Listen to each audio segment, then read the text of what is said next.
우선 오늘 핵심 주제는 뭐냐면, 뭐 제목에도 써있지만, 예고된 관세, 공매도 이제 재개가 3월 31일부로 있을 거고요. 그리고 3월, 오늘도 첫 방송이니까, 3월을 좀 이렇게, 월간으로 이렇게 잘라가지고 한번 또 그림을 이제 그려보려고 하고요. 이게 뭐 제가 말하는 게 뭐 맞다 아니다 이런 건 아니지만, 늘, 나름의 어떤 시나리오라고 하죠. 이렇게 되면 어떻게 하고, 이렇게 하면 어떻게, 이런 게 좀 있어야, 거기에 맞는 뭐, 내 나름의, 본인들만의 뭐, 포트폴리오 전략이 됐던, 종목에 대한 매매 전략이 됐던, 뭐 그런 게 좀 생기실 거 아닙니까? 그죠?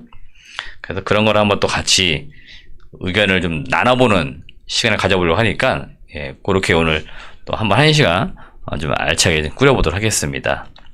자, 우선, 관세로 지난번에 2월 3일이죠. 네. 예. 그리고 지난주 이제 금요일이죠. 날짜로는 2월 28일. 그죠? 네. 그래서 2월 첫 거래일, 그리고 2월 마지막 거래를 잘 보시면은, 지수를 한번 좀 보여주실래요? 코스피라든지. 여튼 시장이 급락을 했다는 그 현상은 사실은 동일하고, 주가가 떨어지는 거에 있어서의 그 요인도 동일하다. 그래서 지금 여기 보시면은 이게 2월 3일입니다. 2월 첫 거래일 급락이 나왔을 때 이게 이제 2월 마지막 거래일입니다. 코스피 기준이긴 한데요. 그 여기 2월 첫 거래일, 2월 마지막 거래일이 떨어지는 현상이나 떨어진 이유는 동일하다. 다 뭐냐면 관세가 결국 하락에 어떤 요인을 작용을 했고, 요건 제가 지난번에 말씀드린 것 같지만, 이 트럼프가 당선됨으로 인해서, 여튼 트럼프 정권 이 4년 내내 미국과 중국의 이 뭐 관세 전쟁, 또는 그 미중 무역 분쟁, 그래서 이거는 그냥 상수로 계속 여러분들이 깔고 가시면 됩니다. 예. 그래서 최근에 좀 증시 빠지는 거에서 관세가 이게 뭔가 숫자가 달라졌거나 뭐 좀 바뀐 내용 혹시 있나요? 아니요. 그냥 네.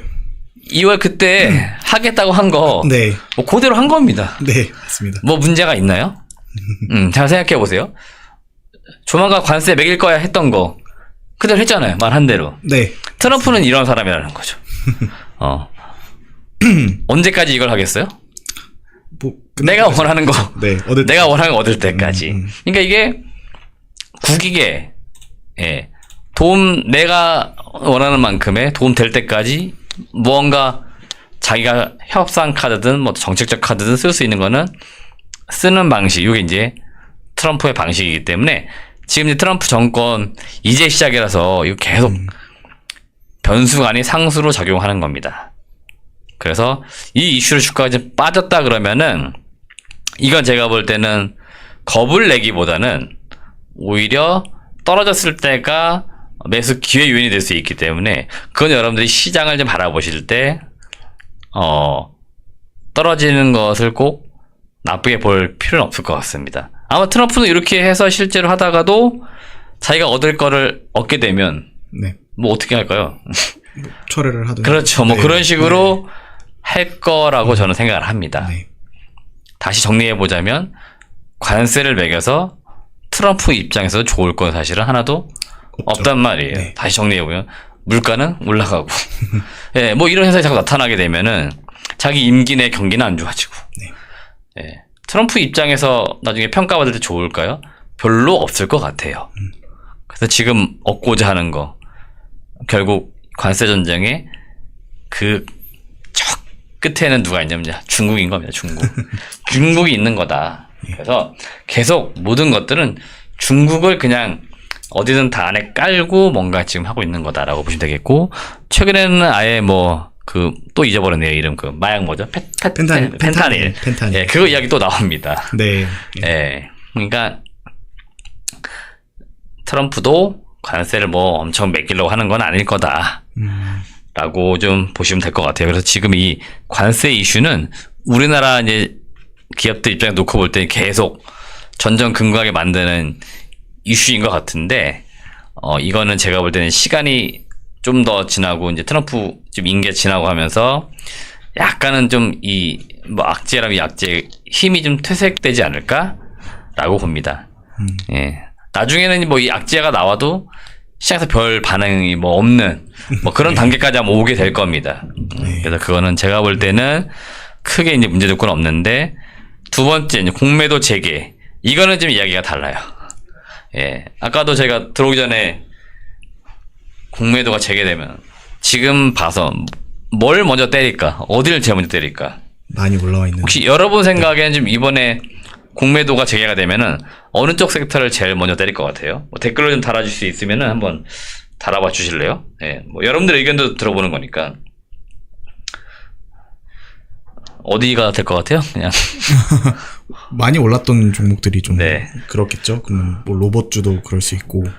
그다음에 오늘도 하나오션 마찬가지로 예. 조선주. 네. 조선. 그러니까 최근에 로봇, 네. 방산. 방산. 네. 많이 올랐어라고 하는데도 아직 거침없이 오르고 있습니다. 아, 왜 이렇게 오를까? 저는 그냥 결론은 딱 한 가지로 내렸습니다. 많이 올라 있어야 때려가지고 또 많이 먹을 게 있을 것 같아요. 네. 많이 떨궈야. 네, 떨어질 게 별로 없으면은 먹을 게 없겠죠. 공매도 때리기 시작할 건데 많이 올라가 있어야지 때려야 많이 떨어질 거 아닙니까? 네. 먹을 게 많겠죠. 네. 올라갈 때 상승 여력이라고 하잖아요. 네. 떨어질 때 뭐라고 해요? 하락 여력이어야 되나? 네. 예, 공매도도 이제 반대로 뭔가 떨굴 폭이 넓어야 먹을 게 많을 거다. 그래서 때릴 주체가 열심히 올려주고 있는 건 아닌가. 언제까지? 3월 공매도. 그렇죠. 재개 전까지. 네. 그럴 것 같습니다. 그래서 지금 오늘 방산주들하고 또 어디죠? 조선도. 조선도 좋았죠. 네. 네. 왜 올라라고 했을 때 마땅히 설명이 안 돼요. 예. 여튼 그 추세는 지금 유지가 되는 거고 여튼 공매도 재개되면서 때리는지는 뭐 그때 가서 보면 되는 거죠. 예. 근데 공매도라고 하는 거에 사실은 소위 말하는 순기능이 있다고 했잖아요. 네. 뭐 표현을 어떻게 가격의 뭐 발견이라고 표현하기도 하고 뭐 적정 주가를 찾아주는 능력이 있다는 게 공매도잖아요. 네.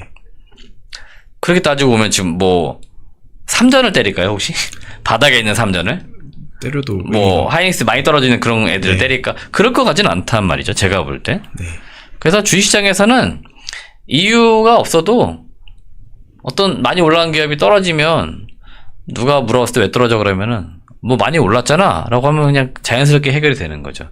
그러니까 많이 오른 기업이 반대로 생각해보면은 떨어질 때도 많이 떨어질 수밖에 없다. 그 다음에 시장 좀 악재가 터질 때 있잖아요.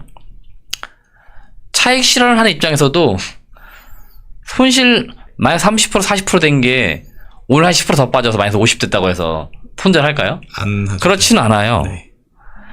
한 플러스 한 30, 40% 수익 난 거 좀 밀리는 것 같으면 걔는 매도할 때 부담 없잖아요. 수익이니까. 네. 네. 이제 그런 매도도 좀 나올 거란 얘기죠. 제 생각입니다. 제 경험에 서 비춰보면. 개인분들도 여러분들 포트폴리오에 어떤 한 종목 수익이 많이 나 있고 또 한 종목 많이 물려 있단 말이에요. 시장에 빠져서 두 종목 모두 다 10%씩 떨어졌다고 가정해 볼게요. 둘 중에 뭘 하나 팔아야 돼. 뭘 팔 것 같아요, 본인? 손실 난 거 팔까요? 손해 감수하고? 아니, 이익 난 거. 네. 그죠. 이제 둘 중에 하나 팔아야 한다고 하면은, 그죠? 네네. 걔는 그냥 마음도 좀 홀가분해지고, 그렇죠. 뭐 돈도 좀 벌었잖아요. 네. 그러니까 매도할 때 부담이 없기 때문에. 여튼 그런 관점에서 많이 올라간 기업들이 떨어질 때 낙폭이 좀 빠르게 진행되는 것들은 뭐 그런 이유도 분명히 있을 겁니다. 그러니까 매도가 집중되는 그 반대죠. 매수가 집중해서 올라갔으니까 매도가 집중되면 떨어질 수 있으니까 뭐 조선, 방산, 뭐 로봇 좀 연초에 좀 많이 올랐다 싶은 쪽은 그런 리스크는 계속 가지고 있는 거죠. 뭐 그게 시기가 언제일지는 모릅니다. 이러다가 내일부터 때릴지, 그죠? 네. 예, 그건 뭐 모르는 일이니까요.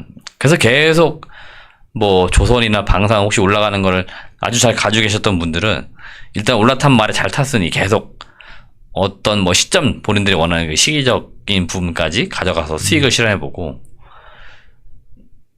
대신에 매도할 시점은 반드시 계획을 세워두고 투자하셔라라고 제가 한 몇 달간에 걸쳐서 말씀을 드린 것 같아요. 저 같은 경우는 보통 바닥이라는 좀 싼 구간에 사서 많이 올라가길 기대하고 투자하는 이제 전략을 좋아하는 사람이다 보니 이제 그런 얘기를 많이 그냥 드렸던 겁니다. 그러니까 올라간 쪽에서는 신규 매수는 지금 할 필요 없는 거죠. 설령 오늘 뭐 조선주 하나오션이라든지 삼성중공업이 많이 올라간다 하더라도 제 입장에서는 전날 사세요라고 말씀을 못 드리는 거죠. 올라간다 하더라도. 예, 왜냐면 너무 많이 올라와 있기 때문에. 네. 아까 제가 요 방송 들어오기 전에 그 조선 그 애널리스트 분의 또 영상을 좀 봤어요. 뭐 요새 오늘자 영상이니까 어떤 의견을 냈나. 뭐 하나오션은 자기 손을 떠났다라고 표현을 하시더라고요. 정확하게. 그러니까 목표 주가님이 넘어섰으니까. 네. 예. 매도 의견만 못 내고 있을 뿐이죠, 사실. 네. 매도 보고서만 못 쓰고 있을 뿐이지 내 손을 떠났다라고 하는 거 보면은 네. 그거 가격 내려올 때까지는 굳이 그쵸. 뭐 업데이트 보고서가 쓸 필요 없겠죠. 네. 뭐 써야 뭐 중립밖에 못 나오니까. 예. 매수 의견이 유지될까요? 그 가격에서? 안 될 거 아닙니까? 그죠? 굳이 안 쓰죠. 네. 말씀대로. 그래서 지금 이제 우리가 공매도는 3월 달에 분명히 좀 악재로 작용할 것 같습니다. 여기는 우리가 좀 어떻게 보면 하나 좀 넘어야 할 산이고요. 코스닥에 있는 기업들도 좀 내심 불안한 게 어디냐면은 뭐 이런 기업들이 떨어져라고 말씀드린 건 아니고요. 뭐냐면 이렇게 보시면은 그런 대로 다른 거에 비해서 좀 많이 올랐단 말이에요. 알테오젠 상대적인 거니까. 또 뭐 얘는 많이 안 올랐지만 이런 바이오 기업들 시총 상위 있는 기업들이 일단 뭐 시총 순위로 해서 그 공매도 뭐 전체 다 되는 거긴 하지만 뭐 아무래도 좀 시총 큰 기업들이 거래량도 많고. 그쵸. 네. 금액도 크니까 매도 많이 맞을 수 있겠죠. 이렇게 올라가 있는 쪽에서의 공매도가 좀 되면은 이런 종목들이 이제 좀 쉽사리 잠시일지 모르지만 빠지는 모습이 나올 수도 있다 그 말이에요. 그래서 3월 달에는 약간은 조심해야 된다 말씀드리는 거고, 제가 늘 말씀드리는 것 중에 하나가 우리나라 항상 조심해야 될 시기가 있어요. 연간으로 보면은 2, 5, 8, 11월 2, 5, 8, 11월 그래서 1년에 4번 정도는 아무 이유 없어서 빠진다. 예, 이거는 한국의 국룰입니다. 1년에 4번 정도 조정은 온다. 이게 뭐 작년 보죠. 코스피. 이게 코스피인데요. 24년도. 여기 보시면은 여기 한 번, 네. 2번, 여기 와장창 3번. 그리고 이제 쭉 빠졌기 때문에 뭐 이 정도로 보면은 1년에 잘 가다가도 빠지고 잘 가다가도 빠집니다.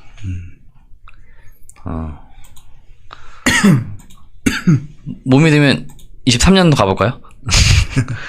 23년도로 가보겠습니다. 이게 다 나오진 않지만 네. 대략 여기가 1월, 2월이거든요. 여기 보시면 여기 이제 빠지고 잘 가다가 또 빠지고 잘 가다가 빠지고 여기는 이제 왕창 빠져가지고 예.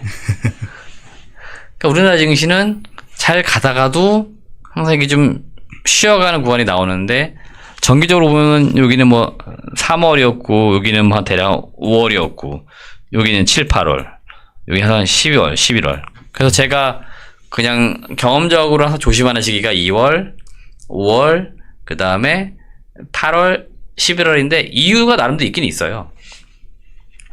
2월은 왜냐면 보통 1월 효과는 들어보셨죠? 네. 1월 달에는 뭐 올해도 1월 효과는 나왔어요. 분명 제가 볼 때는. 네. 뭐 CES니 뭐해서 오만 것들이 막 기술 막 등장하고 하면서 막 주목받으면서 1월 달에는 막 또 연초 막 기대감들 이런 거 쭉 올랐다가 네. 차익 실현도 나오고 네. 또 2월에 기업들 실적도 마무리되고 차익 실현 나오고 빠지고 5월에는 1분기 실적 8월은 다시 반기 11월은 다시 3분기거든요. 그래서 그쯤 해가지고 항상 조정이 좀 왔었습니다. 근데 지금 1월, 2월 여튼 좀 우리나라 증시는 강했단 말이에요. 전 세계적으로 봐도. 그러니까 다른 나라 빠질 때 어떻게 보면 안 빠졌죠. 물론 다른 나라들 오를 때 안 올라서 오른 것도 좀 있긴 있습니다. 여튼 우리나라 특성상 그런 조정이 그냥 왔었으니까 오늘 아까 저기 같이 보고서 봤잖아요. KB증권의 전략 보고서. 네, 이그전. 네. 거기에 막 이래저래 말을 쭉 써놨지만 네.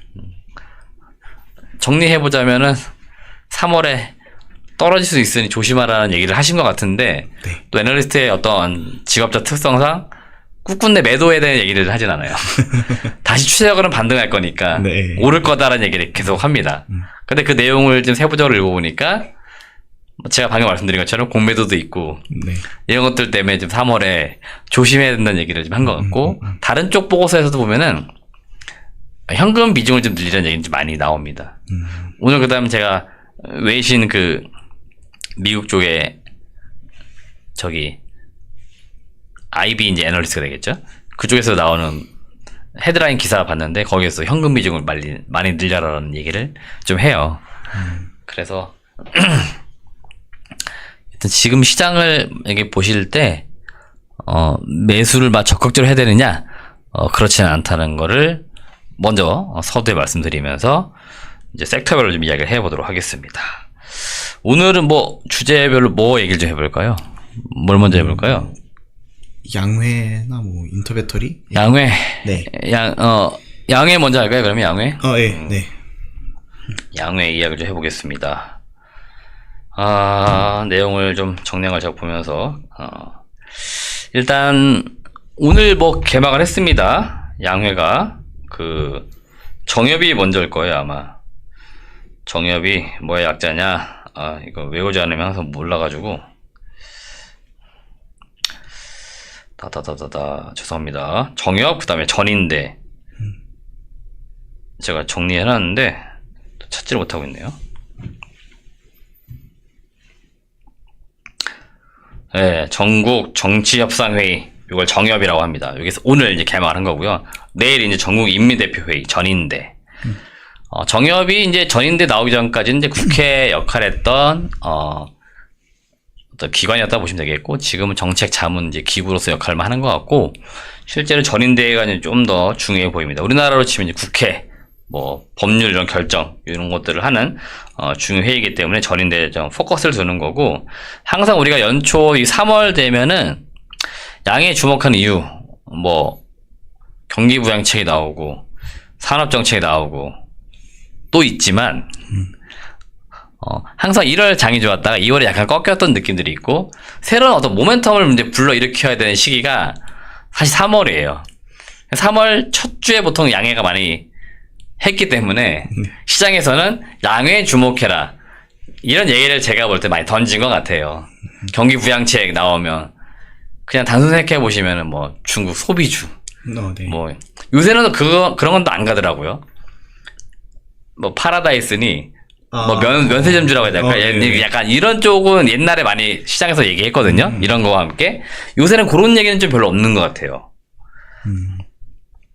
그래서 요즘 이제 얘기 나오는 게, 이번에 정책적으로 나오는 게 인공지능, 로봇, 딥시크 같은 거, 육성책이 나온다고 하니까. 자율주행. 오늘도 일부 기사 나왔는데, 그렇게 섹터별 주가에는 제가 볼 때 반응은 없었던 것 같습니다. 내일은 또 좀 봐야 돼요. 네, 오늘 일부 좀 시장이 좀 빠지는 게 있었기 때문에. 화장품, 의류, 에슬레저, 이런 쪽도 좀 보라고 얘기가 나오고, VR, AR, 양자 컴퓨팅, 그 다음에 6G 통신, ESS나 수소, 이런 정책 보라고 얘기 나오고, 그 다음에 큰 틀에서는 이제 항상 중국의 경제 성장률, 지금 중국 당국이 한 5% 정도의 경제 성장을 예상을 하는데, 발표할 거라고 하는데, 시장에서는 한 4.5, 요 정도의 경제 성장률 얘기가 나옵니다. 그래서 중국이 올해 5% 정도의 경제 성장 목표를 제시하는데, 달성을 할지도 올해 내내 좀 볼 관전 포인트인 것 같고요.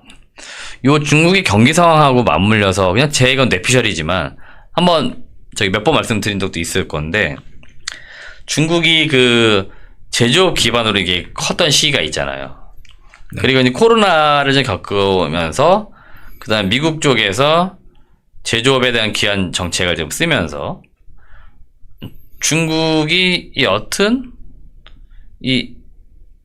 뭐 무너지는 정도까지 아니지만 제조업 경기가 좀 약해지는 것 같고 네. 미국은 그런 제조업 경기가 좀 계속 좋아지는 것 같죠. 오늘 TSMC도 미국에 공장을 짓겠다라고 했으니까 네. 아주 거의 노골적으로 그냥 미국 관세 때문에 짓겠다라고 했으니까. 예. 네.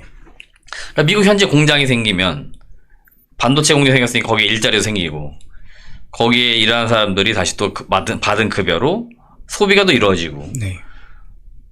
그러니까 돈이 계속 돌고. 그러니까 미국 경기는 여태 계속 좋아지는. 예. 근데 예전에 이 공장들이 다 중국에 많았었잖아요. 제조 공장들이. 네. 네. 네. 근데 중국이 여튼 제조 공장이 좀 줄고 있겠죠.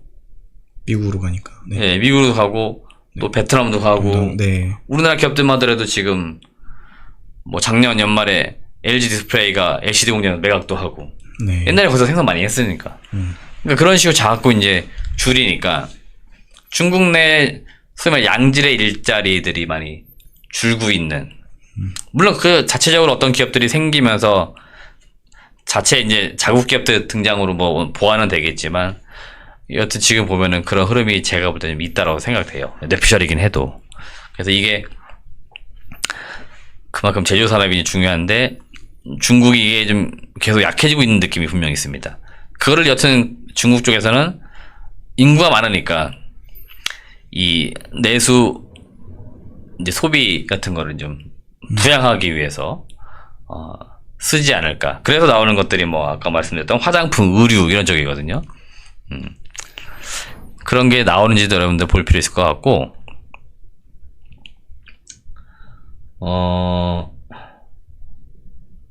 제 개인적으로는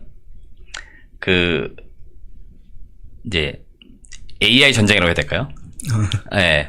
저희가 AI 관련 보고서를 한번 산업보고 정리해서 한 2주 전에 올려드렸는데, AI, 생성형 AI 모델이 제일 많은 게 1등이 미국이고, 2등이 중국입니다. 네. 3등은 저희도 몰랐는데 놀랍게도 우리나라, 한국. 네. 우리나라도 사실은, 뭐, 그들 양국가에 비하면 견줄 바는 아니지만, 어떻게 보면, 하고 있는 국가 중에 하나인 거고, 네. 여튼 1등, 2등은 미국과 또 중국이에요. 네. 계속 미국, 중국이 이제 부닥치는 겁니다. 그래서 딥시크를 한번 쇼크를 줬잖아요. 지금 엔비디아 주가도 계속 출렁거리는 이유가 네. 뭐 실적도 있고 뭐 이익률 마진이 뭐 떨어졌다는 얘기도 있지만 제가 볼 때는 이 딥시크 빨 영향도 분명 있습니다. 그렇잖아요. 그렇죠. 쟤네는 저 싸게 저렇게 좋은 거 만들었다는데 네. 너네는 뭐 엄청 비싼 거 썼는데 왜 이거밖에 안 되라고 할 수도 있는 거 아니에요. 네. 네. 뭐 항상 그러니까 중국이 좀 껄끄럽게 해요. 그래서 이 AI 정책, 육성책 뭐가 나올지 그런 것도 좀 내심 이번 양해 기간 동안 볼 관전 포인트 같습니다. 거의 이번 주 내내 아마 그 양해 이야기 나올 거니까 여러분들도 한번 뉴스 좀 보시면 될 것 같고 아까 제가 얼핏 시간에서 저도 이제 가물가물해가지고 종목들을 좀 보긴 했었는데 일단은 오늘 좀 강했던 철강이 다시 좀 강한 것 같고 아직 뚜렷한 특징이 있었다라고 볼 수는 없네요. 예. 제가 잘못 본 걸 수도 있습니다. 아까 일부 그 양회에 관련된 이슈 있는 종목들이 올라오는 모습이 시간에서 좀 있었거든요. 예. 아까 이제 그것도 역시 시간의 장중에 이제 본 거니까 바뀔 수 있는데 일단 지금 봐서는 아까 딱 봐도 철강 쪽 이거는 미중 이제 이슈 있는 쪽인 것 같고 예, 그래서 한번 그런 것도 보시면 좋을 것 같아요. 내일 이따 저 인터배터리 얘기구나. 예. 네. 일단은 시간에서 올랐던 종목 보면은 철강 쪽 얘기도 있었고 전고체 배터리 쪽 종목군도 좀 오르는 특징이 있었거든요. 뒤에 인터배터리 얘기도 이제 해드릴 건데, 여튼 제가 말씀드리고 싶은 거는 3월 달에는 중요 이벤트별로 좀 오를만한 종목을 공략해 보시는 것도 전략상 나쁘진 않습니다. 예. 저도 옛날에는 이제 장기 투자를 많이 고집했는데, 그런 것도 괜찮고, 중간중간에 이벤트성을 좀 앞두고, 이쪽이 좀 주목받지 않겠어 하는 쪽은 공략을 해봐도 괜찮다고 말씀드리는 거예요. 왜냐? 올해는 여튼 성장주, 코스닥, 테마주가 더 활기를 칠 장이에요. 매매가 더 활발할 거라는 얘기입니다. 이건 제가 연초 코스피는 별 볼일 없고 근데 코스닥을 더 좋을 거면 말씀드렸었잖아요. 그리고 지금 비슷한 시기에 뭐 좀 약간 세서 그런데 그 비트코인 가격이 좀 내려오고 있습니다. 네, 네. 요거 제가 분명히 말씀드렸습니다. 작년에 그 트럼프 되고 나서 비트코인이 엄청 날아갔잖아요. 네.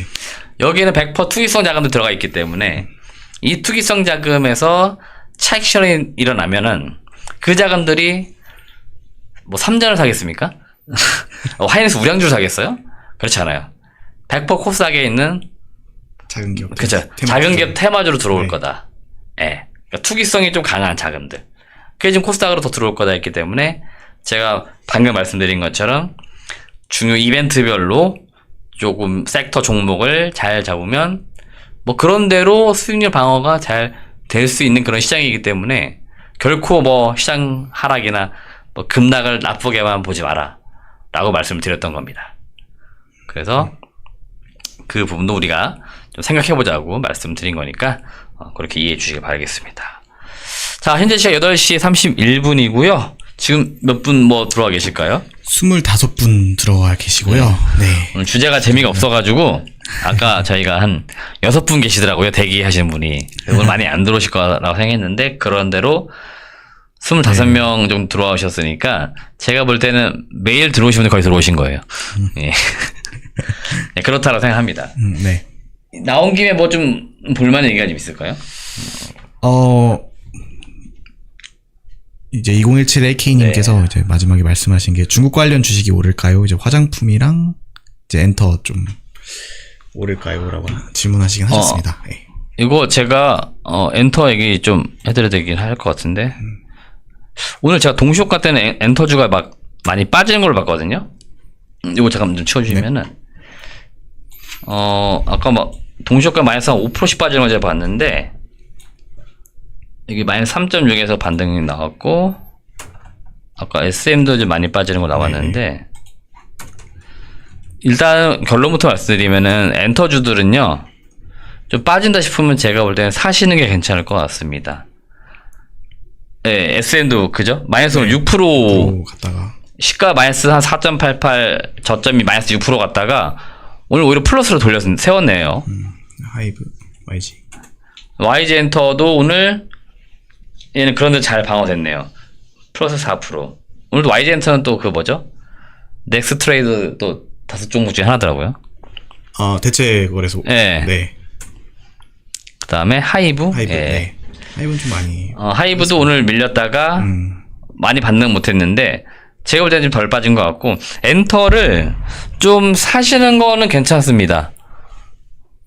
종목을 굳이 뭐 사라 라고 말씀드리면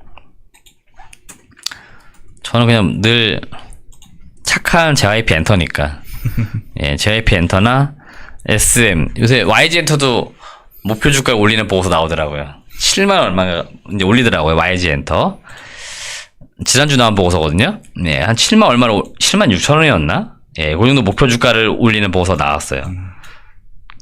이제 뭐 이유는 그 신규 이제 아티스트의 복귀, 그 다음에 공연, 구체적으로 베이비몬스터라고 하는 뭐 이제 신인 걸그룹, 네. 그 다음에 2NE1의 이제 월드 투어 공연, 뭐 이런 것 때문에 좀 봐야 된다라고 의견이 나오더라고요. 그리고 관세라고 하는 게 아까 제가 계속 올해 내내 있을 상수라고 했잖아요. 그러니까 좀 분위기 좋으려고 하면 초를 치는 게 계속 관세 이슈가 될 것 같기 때문에 관세에서 자유로운 쪽이 어딜까 보면은 뭐 무형자산에. 그렇죠. 엔터가 계속 꼽히고 있잖아요. 네. 그리고 실적은 분명히 개선되는 것 같습니다. 작년하고 비교하면. 그러니까 실적이 올해 좋을 만한 섹터가 뭐 어디야 하면은 뭐 그렇게 많이 꼽히진 않거든요. 이미 좋을 것 같은 데는 많이 올랐고. 네. 그러면 이제 엔터 뭐 이런 기업들이 좀 가지 않을까요? 그냥 그리고 화장품도 오늘 저희가 그 선진 뷰티 사이언스라고 이제 보고서 발간을 좀 했는데요.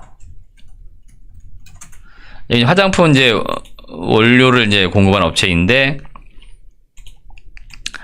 뭐 매출은 느는데 이익이 감익되는 이유는 뭐냐면은 감익이라고 하기 그렇지만 그 공장을 새로 지으면요, 여러분 상식적으로 알아두십시오.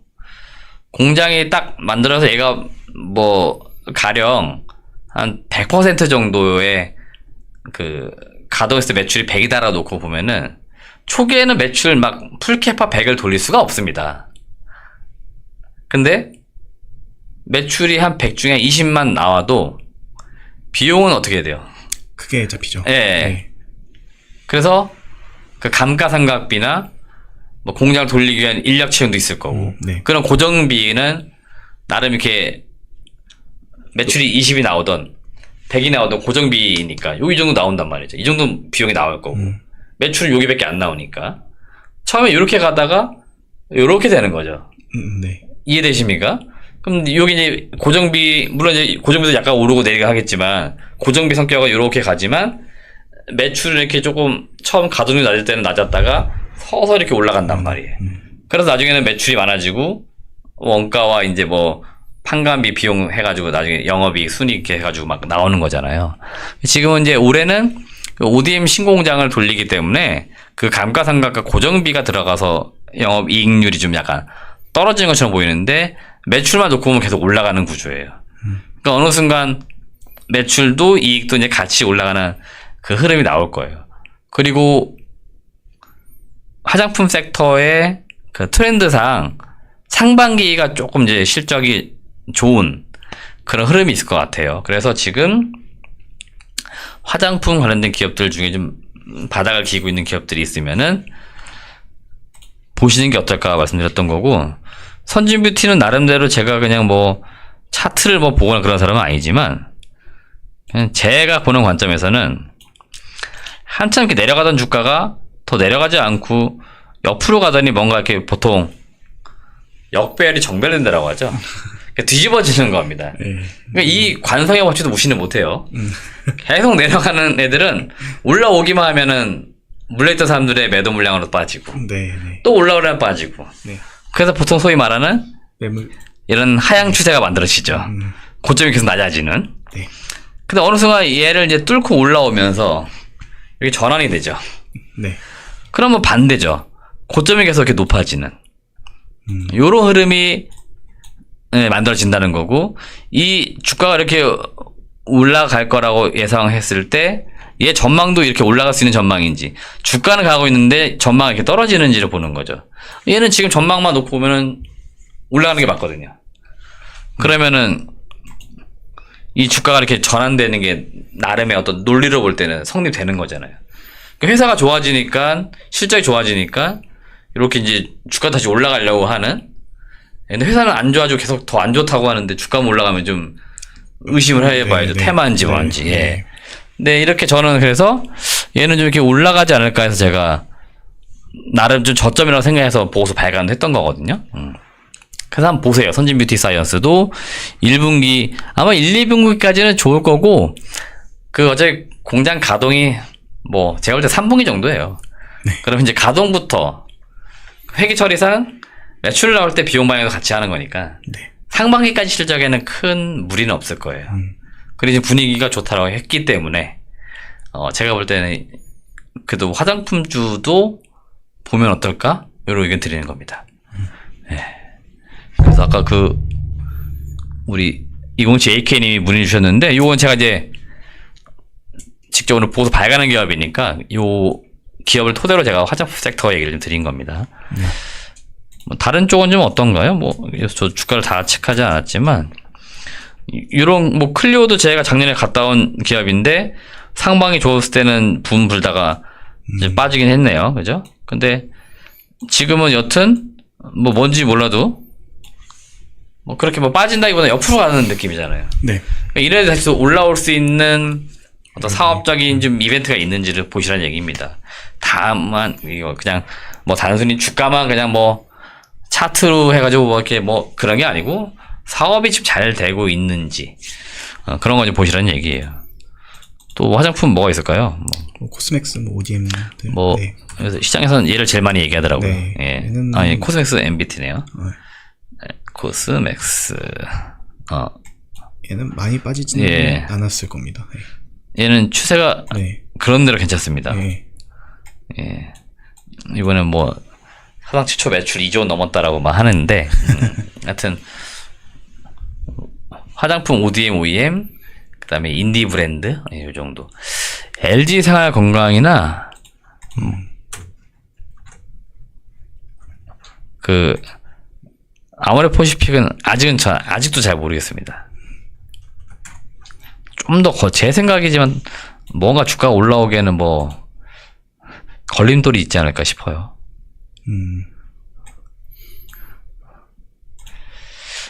그래서 올해도 화장품주는 인디 브랜드 이런 거 좀 보시면 어떨까 말씀드립니다. 지난번 참고로 실리콘투 이런 거는 뭐 실적이 뭐 안 좋다고 해가지고 또 주가가 이제 막 급락하고 그랬던데 얘도 뭐 올해 전망이 뭐 어떤지 보긴 해야 될 것 같은데 괜찮다고 하면은 낙폭 마무리되고 나면 반등 나올 것 같기도 합니다. 얘는 워낙에 작년에 스타 종목이 돼가지고 예. 이게 지금 올라간 거에 비하면은 떨어진 게 고점 대비 반토막이지만 여기 저점 대비하면 아직도 한 4배? 네, 4배. 네. 3배에서 4배는 올라가 있는 가격이니까. 네. 근데 그만큼 이익은 또 훨씬 더 많이 늘었으니까요. 예. 이 정도의 가격 형성은 시장에서 합리화는 충분히 시켜줄 것 같아요. 예. 비싼 건 아니다. 뭐 이런 의견들이 있겠죠. 예. 그런 거 좀 보시면 되겠습니다. 인터배터리 뭐 얘기 좀 해볼까요? 이제 42분. 예. 우리 김정연 연구원님은 뭐 준비한 게 뭐였죠? 아까 있었잖아요. 저는 태양광 쪽. 그 태양광 먼저 보시죠. 뭐 태양광이요. 네. 네. 태양광은 제가 오늘 오늘 아침 방송에서 좀 얘기를 하긴 했었는데 태양광 쪽에서 수요랑 공급 부분에서 그러니까 결국에는 미국을 잘 보긴 해야 됩니다. 이제 미국 쪽에 이제 태양광 쪽인데 그 미국 관련된 태양광에서 이제 움직임이 좀 나타나고 있는 부분들이 있어서 그런 부분을 좀 가지고 왔습니다. 그래서 먼저 일단 말씀드리면은 지금 계속 관세를 미국에서 트럼프가 계속 관세를 매기고 있는데 작년 말까지만 해도 태양광에 주고 있었던 이제 관세가 한 25% 정도 이제 주고 있었는데 네. 이거를 아마 좀 확대해야 더 잘 보이실 거예요. 이게 지금 화면 작아서 글씨를 더 크게 해야 될 네네. 겁니다. 여기 내용에는 없긴 합니다만. 없어요? 네, 여기 내용에는 없습니다. 예, 여기 내용에는 이걸 없는데. 띄웠길래. 네. 여기 내용에는 없는데, 이제 작년 말까지만 했을 때 25% 관세를 이제 태양광에 네. 매기고 있었어요. 근데. 그럼 네, 말씀하신 대로 뉴스를 찾아볼게요. 네네. 네. 그러다가 이제 올해 이제 1월부터 시작을 해서 다시, 바이든이 이제 50%로 관세를 올렸었죠. 태양광을. 태양광 모듈에 대해서 50% 올린 다음에 그 50% 올리고 또다시 트럼프가 들어오면서 10% 추가 관세를 하게 됩니다. 그래서 60% 관세를 하게 됐는데 오늘 이번에 70% 이제 관세가 네. 요 기사 요 네. 내용이죠. 예. 네. 그래서 태양광 뭐 관세 아마 쳐보시면 또 기사 나오니까. 예. 네. 그래서 태양광이 지금 오늘부터 시작을 해서 70% 관세를 이제 매겨서 이제 미국에 수입이 되는 상황이라고 이제 보시면 되겠습니다. 그래서 그런 상황 속에서 반사수혜로 미국에 공장이 있는 우리나라 기업들이 좀 수혜를 볼 수 있고 미국 자체에 이제 공장을 가지고 있는 기업들, 뭐 퍼스트 솔라라는 이제 미국 기업들도 있는데 그 기업들이 좀 수혜를 볼 수 있을 것 같습니다. 대표적으로 우리나라에 좀 미국에 공장을 미국에 공장을 가지고 있는 회사는 하나솔루션의 이제 하나큐셀이라는 자회사가 있는데 하나솔루션이 좀 수혜를 볼 수 있을 가능성이 크다라는 부분에서 좀 눈여겨보면 좋겠다라고 이제 말씀을 드렸던 부분입니다. 그러니까 미국에 대한 이제 중국에 대한 관세가 이제 들어가다 보니까 그렇다면 이제 수요와 공급 측면에서 어떻게 변화할 것인지에 대한 내용들도 이 보고서에 좀 적혀 있었습니다. 그래서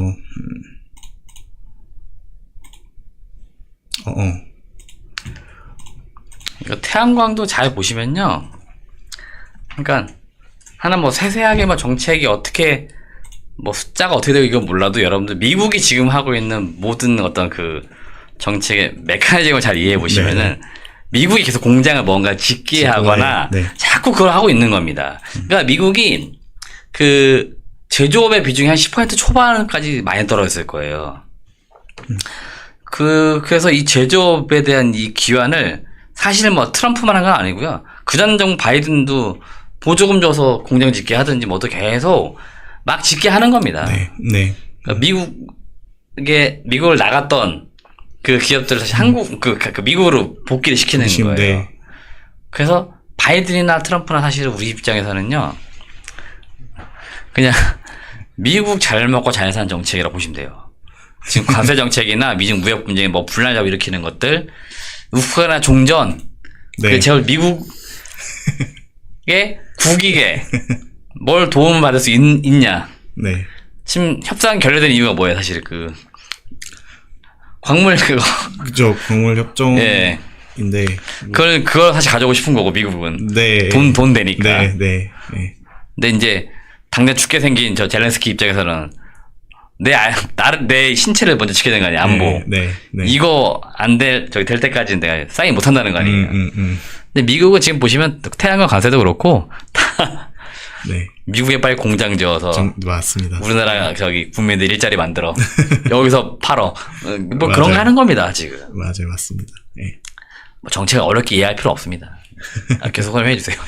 네, 그래서 이 자료가 이제 미국에서 이제 태양광 모듈에 대한 수요와 공급에 관한 이제 자료인데, 이 옆에 보시면은 이게 수요입니다. 이게 미국에서 50기가와트 정도의 수요가 내년도에 그리고 25년도에 있다는 것을 이제 보여주는 자료고요. 이 자료가 여기 보시면은 또 퍼스솔라라고 네. 미국에서 가장 큰 태양광 그 업체라고 이제 보시면 되겠습니다. 그래서 이 회사가 이제 15기가와트 정도의 생산량을 가지고 있고, 나머지 회사들이 퍼스솔라 외의 회사들이 한 10기가와트 정도의 미국 자체의 생산 능력을 가지고 있다라고 이제 보시면 되겠는데, 그 나머지 부분을 충족했던 부분들이 이제 25기가와트 정도를 이제 충족을 해줬습니다. 근데 이 수입 물량 자체가 대부분 이제 중국에서 넘어오면서 중국에서 그 수요를 거의 다 충족을 시켜줬었는데, 25기가와트에 대한 수요량이 이젠 좀 줄어들 수 있다는 부분들이 70% 관세를 매기게 되면서 우려가 나타나는 부분들이 좀 있습니다. 그래서 이런 부분에서 봤을 때 가격 자체를, 그러니까 이것 때문에 기존에는 미국 자체에서 가격을 못 올리고 있는 상황이었는데, 이 25기가와트가 좀 줄어들고 이쪽 부분에서 좀 수요가 늘어나게 된다면은, 수요를 충족시켜 준다면은, 공급을 충족시켜 준다면은, 그에 따라서 어느 정도 가격이 인상될 수 있는 부분들이 있어서, 지금 대부분의 하나솔루션이나 뭐 미국에 있는 하나솔루션이나 뭐 지금 HD 현대 에너지 솔루션 같은 경우에는 수익성이 좀 안 나오고 있는 편이에요. 그래서 가격이 워낙 낮았기 때문에 그러다 보니까 이 가격을 좀 어느 정도 올려줄 수 있는 상황이 오게 된다면 수익성이 좀 개선될 수 있는 부분들이 있고, 그런 면에서 봤을 때 하나솔루션도 어느 정도 좀 만약 가격이 올라가게 된다면은 반등의 여지가 있다라는 부분에서 좀 가지고 왔던 부분입니다. 뭐 다 이해하셨겠지만 제가 조금 더 설명을 좀 쉽게 제 나름의 이해한 걸로 설명드리면은, 여튼 미국에서 필요한 건 50이라고 치자고요, 그죠? 네.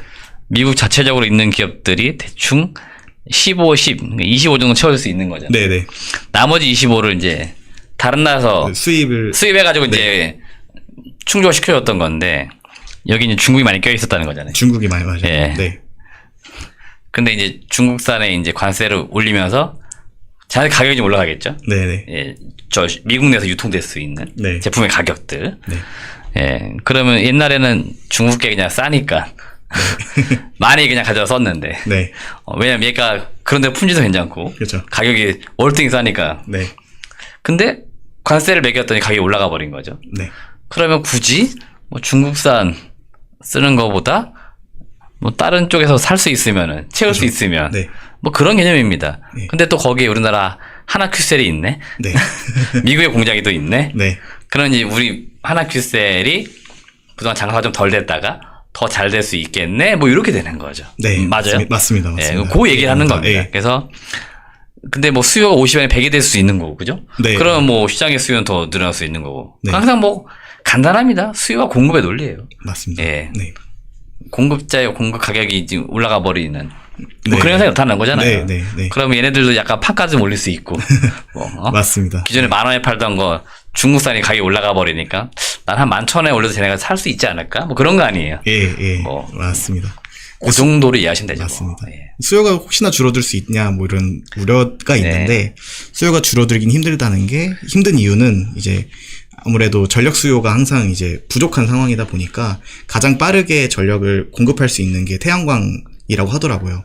태양광을 비롯한 이제 배터리 BESS, 배터리 ESS 그리고 뭐 풍력까지 포함을 해서 이제 그런 부분인데 이 태양광이 충족시켜 줄 수 있는 부분이다 보니까 태양광의 수요는 여전히 견고할 것이다라는 내용이 주 내용이라고 보시면 되겠습니다. 맞습니다.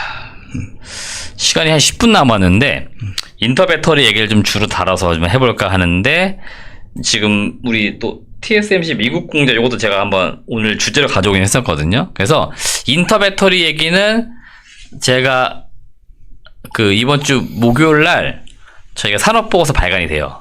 그래서 제가 그 보고서 녹화 영상을 떠서 아마 내일 올라갈 거거든요. 그래서 이 영상으로 대체를 좀 하면 어떨까? 그 보고서로 대체를 하면 어떨까라고 얘기를 드리겠고, 인터 배터리는 여튼 가보실 분들은 좀 가보세요.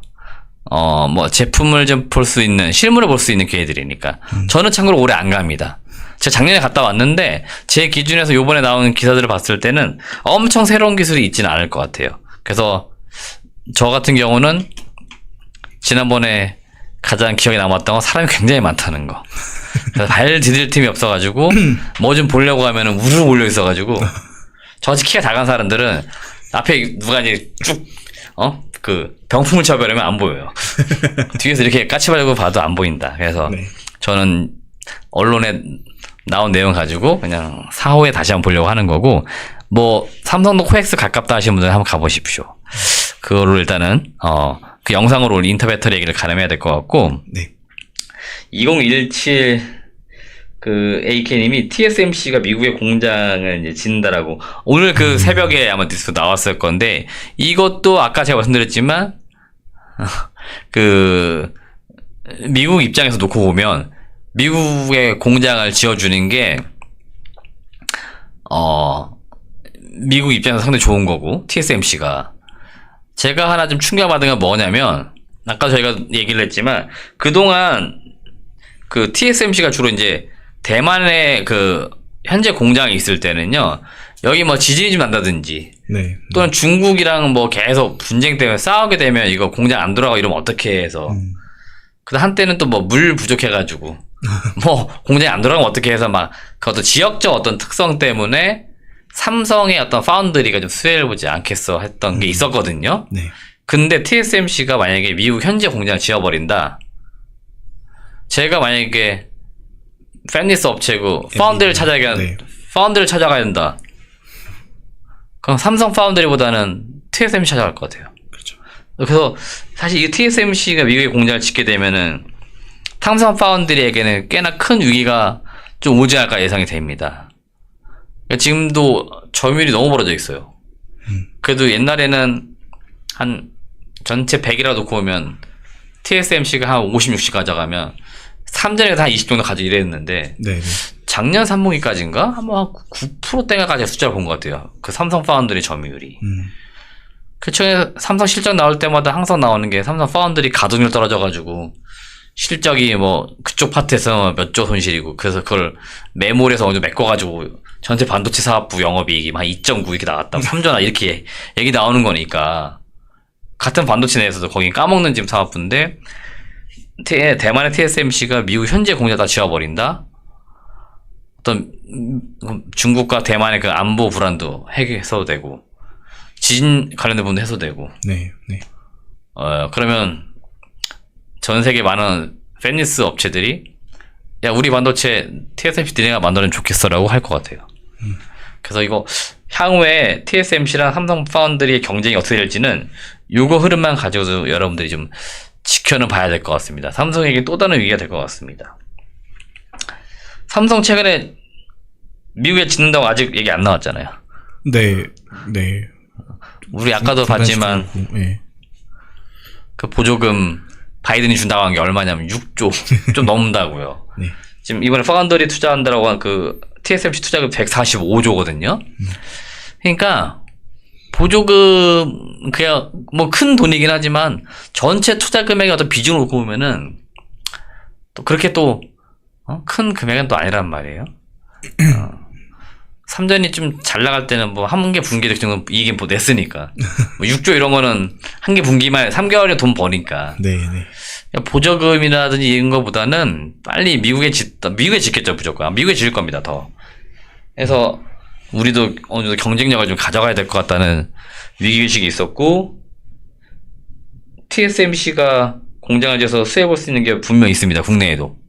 그 기업들은 수혜가 될 것 같고 당장 떠오르는 건 한 워닝크웬시 이런 기업들밖에 없거든요. 요새 저도 안 본지 꽤 됐네요. 워닝크웬시. 삼성에 주로 줄을 대고 있는 밸류체인 기업 삼성만 대고 있거나 이런 쪽은 좀 힘들지 않을까? 예, 계속 치열해지지 않을까? 그런 생각이 이제 문득 들더라고요. 오늘 그 아침에 기사를 보고. 그래서 좀 걱정입니다. 예. 2017 AK님 전력주 얘기하셨는데 전력주는 제가 볼 때 주가 빠지는 게 걱정을 하실 필요는 없을 것 같아요. 전력을 지금 뭐 써야 되는 곳이 계속 생기는데요. 뭐 아까 뭐 방금 말했던 미국의 네. 반도체 저기 펀드 공장 져야 되고 네. 데이터 센터 계속 져야 되고 네. 뭐 전기차 더 늘어날 거고 전력에 대한 부분은 계속 한 몇 해 동안은 부족하다는 얘기가 계속 나올 것 같습니다. 그러니까 업계로 놓을 때 호황인 국면에 있는 산업은 지금 방산 조선 계속 좀 장기 호황일 것 같아요. 네. 전력 설비 마찬가지입니다. 네. 예. 전기차 계속 호황인데 얘는 중간중간에 좀 이 부침이 있을 것 같아요. 왜냐면 이게 결국 가장 최종 사용자는 개인이기 때문에. 네. 예. 조선이나 방산이나 이런 데는 주로 거래하는 쪽이 B2B나 B2G잖아요. 네. 예. 그러니까 여기는 결정만 해가지고 땅사 예산만 집행되면 큰 자금 쏴줄 수 있는데 이 B2C 쪽은 개개인의 마음을 다 읽을 수 없잖아요. 예. 그래서 여기는 이제 그 경기 상황이라든지 뭐 자동차 라인업이라든지 이런 거 보면서 사람들은 다 구매 시기 뭐 다 다르니까. 근데 여튼 구조 성장은 맞는 것 같다. 앞서 말씀드렸던 쪽은 사이클이 왔다. 장기 사이클. 네. 조선 방산, 뭐 전력. 이게 장기 사이클이 온 겁니다. 이거는 보니까. 네. 예. 그래서 단기 사이클이 아닌 장기 사이클이 왔기 때문에 그런 거고. 반도체는 사이클이 짧아져가지고 그죠? 한 1년 6개월 이런 텀으로 이렇게 올라가는 것 같고. 예. 네. 여기는 사이클을 잘 타면 될 것 같고요. 예. 그다음에 금양 뭐 얘기가 나오는데 사실 제가 금양을 별로 좋아하지는 않습니다. 예. 뭐 어떤 공시를 말씀하시는지 한번 잠깐 저도 볼게요. 불성실 공시 법인 지정.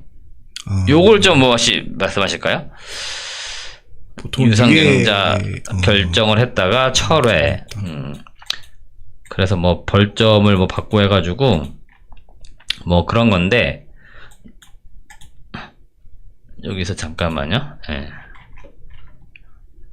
일단 뭐 2000년지 좀 해보겠다고 투자를 많이 해가지고 이제 매출은 꺾이고 이제 비용이 많아지기 시작한 거네요. 그죠? 부채가 예. 제가 2000년지를 좋아하지만 그 금양에 대해서 뭐 이렇게 좋다고 얘기는 안 했을 겁니다. 예.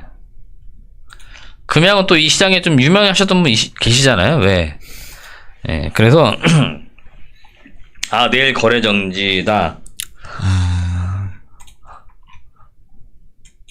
그 내일 거래 정지면 이미 제가 여기서 얘기를 해도 의미가 없지 않나요? 내일 하루 정도 거래 정지인가?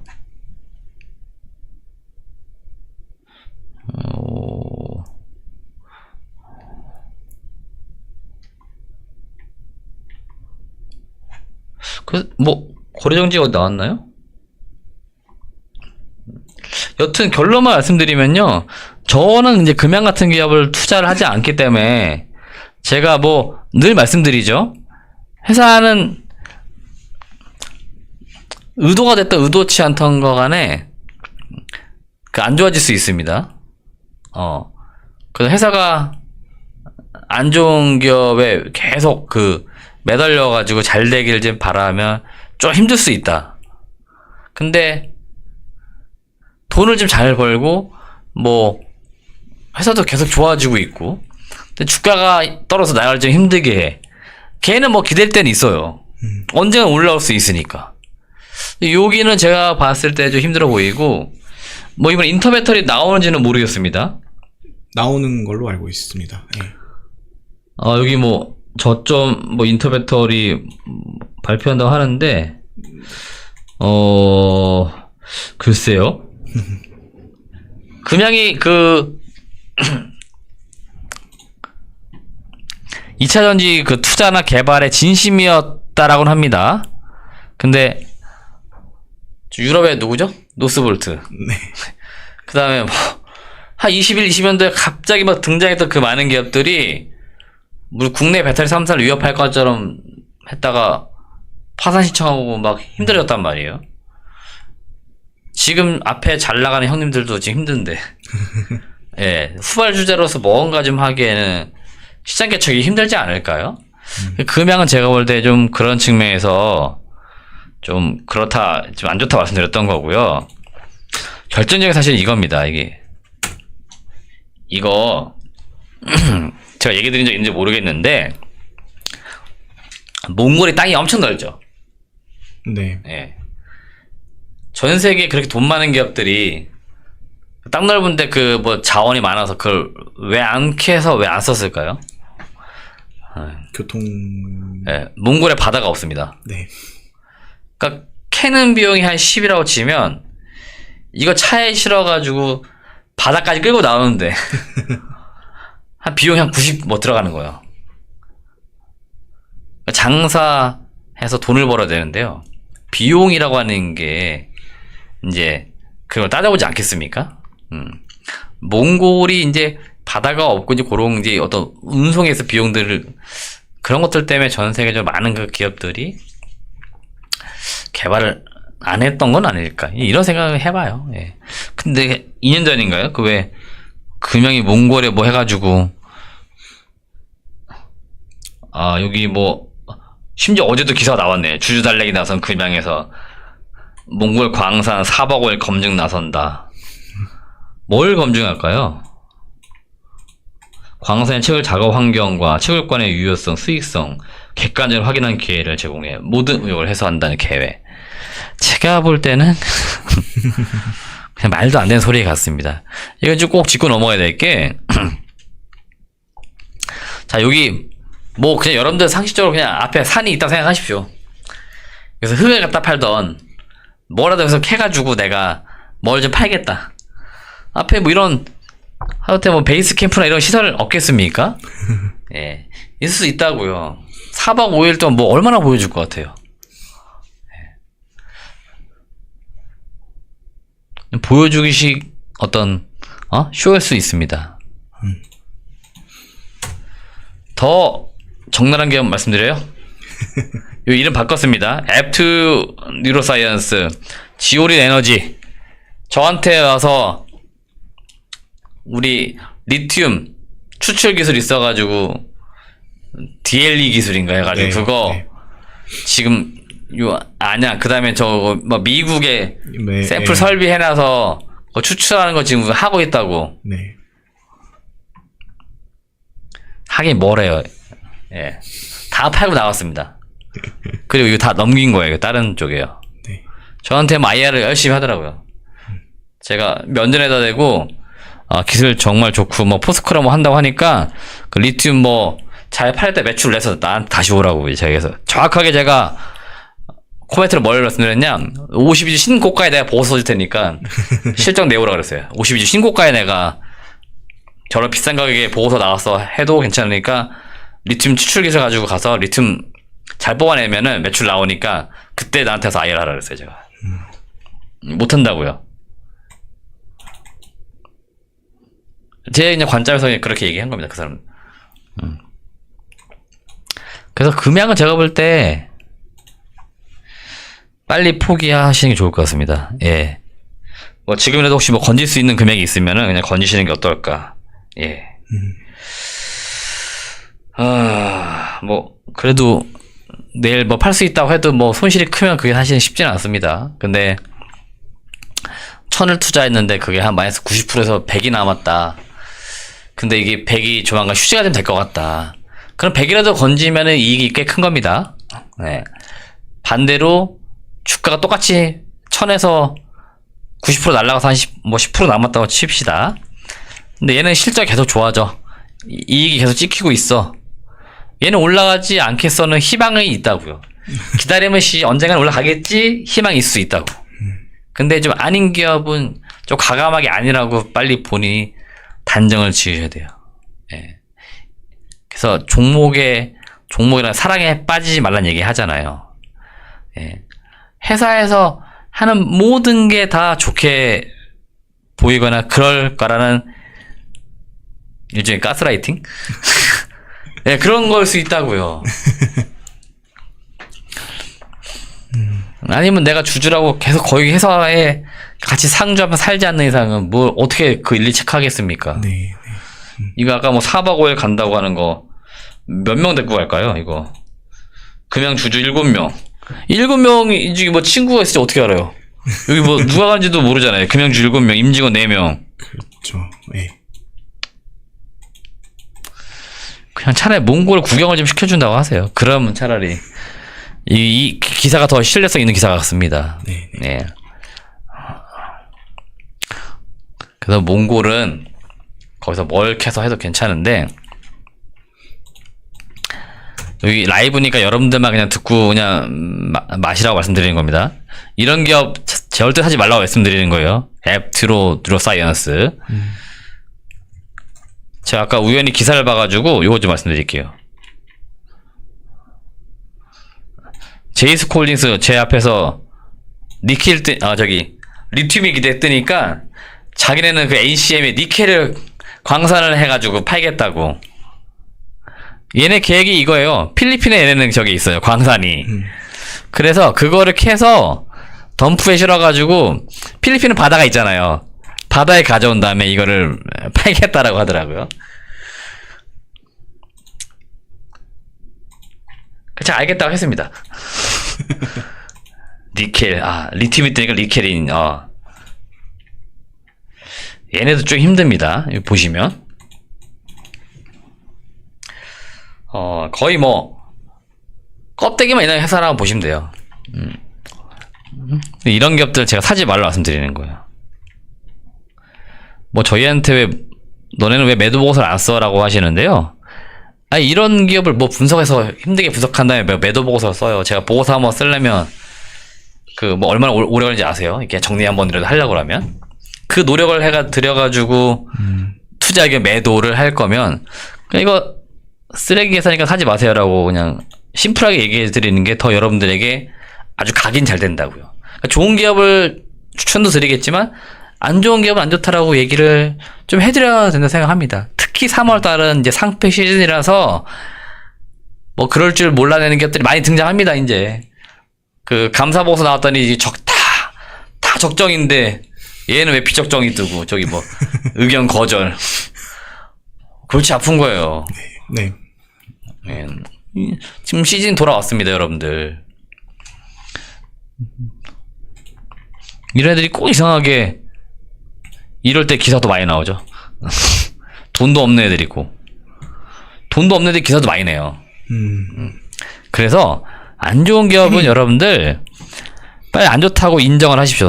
그 투자 판단상 항상 실수할 수 있어요. 저도 옛날에 상패 많이 당해봤어요.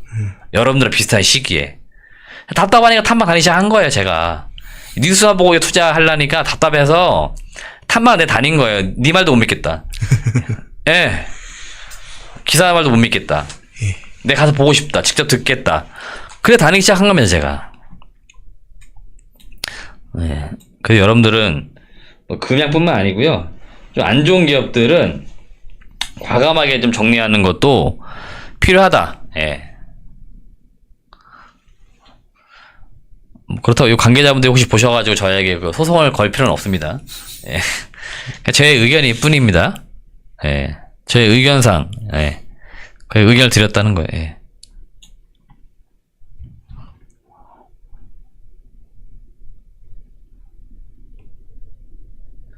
뭐, 이제, 여기서 막, 종목을 여러분들 이제 혹시 이게 헷갈리셔가지고 하나씩 물어보시는데요. 종목에 대한 상담이 아닙니다. 이러이러한 케이스들에 기업 안 좋다는 거예요. 예. 금양 같은 케이스들. 예. 그런 케이스를 제가 말씀드린 거예요. 예. 종목에 대한 얘기가 아닙니다. 이거는 참, 참고로. 또 이 종목에 빠지면 또 계속 이 한도 끝도 없습니다. 이거 한 번 하면은 또 그 다음 종목 그 다음 종목 나와가지고 지금 뭐 SG, 항공주, 뭐 이렇게 계속 이제 문의가 오는데, 예. 뭐 재건주, 이렇게 하나마이크로 뭐 종목에 대한 이야기도 나오는데, 이거 나중에 좀 기회가 되면은 저희가 보고서로 전달을 해드린다든지 하겠습니다. 오늘은 제가 약간 지금 이제 드릴 말씀이 있어가지고 한 10분 오버했네요. 네. 여튼 저는 뭐 선의의 마음으로 말씀드리는 거예요. 여러분들에게 이제 여러분 투자 판단에 좀 도움이 되시라고 말씀드리는 거니까 이게 뭐 오르라고 떨어져라 이런 얘기를 드리는 건 아니에요. 네. 제가 그거 알면 다시 말씀드리지만 여기 안에 앉아 있습니다. 제 거 그냥 매매하는 게 더 빠르죠. 제가 다 알면. 얘는 올 것 같습니다 해도 떨어지는 것도 많고요. 얘는 떨어질 겁니다 해도 오르는 것도 많습니다. 예. 그러니까 투자 판단. 대신에 안 좋은 기업과 좋은 기업은 제가 명확하게 구분을 해드릴 수 있어요. 예. 얘가 사업을 하는 회사인지 사기를 치는 회사인지 그건 제가 이제 말씀을 드릴 수 있고 그래서 올해도 제 블랙리스트에서 몇 개 기업이 이 시장에 퇴출될지 예, 올해 또 3월에 제 또 시장 볼 때 관전 포인트 중에 하나라는 거. 제 엑셀에는 이미 지금 적혀 있거든요. 블랙리스트들이. 예, 거기서 이제 빨간 줄 그어야죠. 예, 상패 가는 기업들은 빨간 줄 그을 겁니다. 네. 그래서 좋은 기업이 남아야 거기 자금이 몰리고 그 기업들이 이제 또 그걸로 사업을 하고 돈을 벌고 그런 선순환 구조가 하여튼 될 때까지 전 탐방을 계속 다닐 겁니다. 그래서 여러분들에게 계속 좋은 기업에 대해서 얘기를 해드리겠다는 말씀을 드리면서 오늘 방송은 마치겠습니다. 하여튼 뭐 늦은 시간까지 시청해 감사합니다. 네, 감사합니다.